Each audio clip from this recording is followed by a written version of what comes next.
Hello दोस्तों, नमस्कार। मैं सुरजीत सिंह। दोस्तों, आज की वीडियो में बात करेंगे डेंसो के इंजेक्टर की लिफ्टिंग के बारे में, उसकी रिपेयरिंग के बारे में। जो डेंसो इंजेक्टर ECU D-Max में आते हैं उसके बारे में। तो ये इंजेक्टर हमारे पास आए थे। गाड़ी में जो दिक्कत है, गाड़ी जो है नॉकिंग कर रही थी, मिसिंग कर रही थी। तो इसकी हम स्टॉक लिफ्ट चेक करेंगे। इसको रिपेयर करने के बाद स्टॉक लिफ्ट चेक करना जरूरी है इसकी, कि इसकी स्टॉक कितनी आ रही है वो पूरा बताएंगे। अगर कम होगी क्या दिक्कत आएगी, ज़्यादा होगी क्या दिक्कत आएगी, और कितनी रहनी चाहिए वो पूरा बताएंगे। तो इस तरीके से हमने देखी है, हमारा स्टॉक टेस्टर है, हमने इसको लगा लिया है। इसके बीच में जो पिन आती है वो लग जाती है, आप देख सकते हो। ये हमारा स्टॉक टेस्टर है। अगर आपको स्टॉक टेस्टर या स्टैंड चाहिए, मैग्नेट असेंबली का स्टैंड चाहिए, वो मिल जाएगा, लिंक वीडियो के डिस्क्रिप्शन में है। ये जो स्टैंड हमने लगा रखा है ये भी आपको मिल जाएगा। तो यहाँ पे हमने इसको 0 सेट कर लिया, आप देख सकते हो। इस तरीके से 0 सेट कर देना है।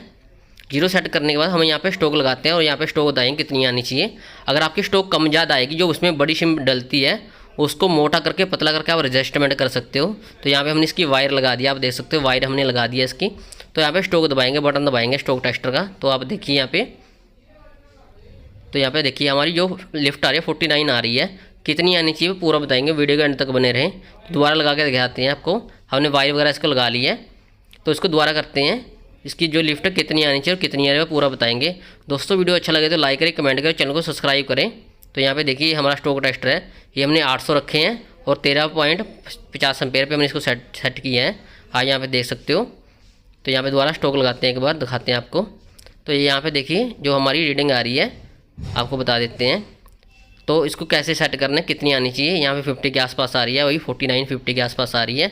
अभी आपको दूसरा इंजेक्टर लगा के दिखाते हैं। जो हमारे पास 4 इंजेक्टर आए थे, हमने उसको चेक किया सबको कि कितनी कितनी आ रही है, तो कितनी ओके होनी चाहिए। यहाँ पे देखिए ये दूसरा इंजेक्टर, ये फायर ओके कर रहा है। आपको फायर पोजीशन में दिखाते हैं। जैसे इसको हम ऑन करेंगे तो यहाँ पे देखिए इंजेक्टर फायरिंग पोजीशन में होगा यहाँ पे।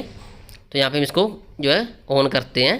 तो जैसे इसका बटन दबाएंगे तो देखिए यहाँ पे हमारा इंजेक्टर जो वर्क कर रहा है, तो देखिए यहाँ पे वर्क प्रॉपर कर रहा है, यानी फायरिंग पोजीशन में इंजेक्टर ये। पर ये जो इसकी स्टॉक प्रॉपर नहीं है, उसको दिखाते हैं। स्टॉक दिखाते हैं आपको। अभी इसको रोक देते हैं। तो आप इसको AHE जो स्टॉक है जो उसको दिखाते हैं। तो यहाँ पे हम स्टॉक पे आ गए हैं। इसका बटन दबाते हैं। देखिए यहाँ पे इसकी जो स्टॉक है, तो आप ये दबाते हैं। तो यहाँ पे देखिए 58 के आसपास आ रही है जिसकी स्टॉक है, जो बहुत ज़्यादा है।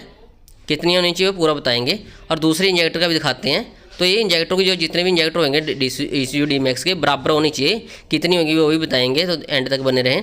तो ये दूसरा इंजेक्टर है, उसको दिखाते हैं। ये हमने जो तीसरा इंजेक्टर लगाया उसकी दिखाते हैं। तो यहाँ पे हम स्टॉक लगा, देखिए यहाँ पे 21 आ रही है। तो यहाँ पे इसकी कम आ रही है। तो यहाँ पे आप देख सकते हो सबकी अलग अलग है। इसकी वजह से गाड़ी में नॉकिंग है, मिसिंग रहेगी आपकी। जो इसकी होनी चाहिए 45 से लेके 50 होनी चाहिए, यानी 45 से 50 के बीच रहनी चाहिए। तो आपका इंजेक्टर बिल्कुल ओके रहेगा।